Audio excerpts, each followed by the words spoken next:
এখন আমি বড় হয়েছি না, এখন আমি মনেরে জিজ্ঞেস করি, তো মন, আমার মারে আমি ভালোবাসতে পারি নাই, আমি আমার বাবারে কখনো আব্বা বইলা ডাকতে পারি নাই, আমার বাবার মুখটা আমি সরাসরি কখনো দেখি নাই। একটা মেয়েরে ভালোবাসে কেন আমরা এত কষ্ট পাই?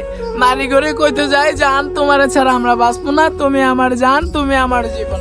তো বলি কি, মেয়ে যদি ছেড়ে যায় তুমি হয়ে যাও পাগল, তো মেয়ের জন্য মরে যায় না রে ভাই। মা অনেক কষ্ট করে তোমার জন্ম দিছে, এতটা সহজ না তোমার মরে যাওয়া। একটা নারীর জন্য মরে যাবে কেন? লাইফ নিয়ে কিছু চিন্তা ভাবনা করো, কত নারী তোমার পিছনে ছুটবে আর বলবে।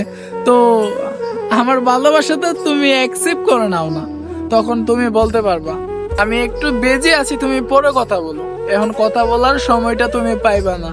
তো বলি কি, ছেলে মানুষ গড়ে তোমরা একটু কষ্ট করে টাকা ইনকাম করো, মায়াকে পিছনে দূরাদূরে ছেড়ে দাও। মায়া কষ্ট দিলে কিন্তু সহ্য করা যায় না, পাথর যদি পায়ে পড়ে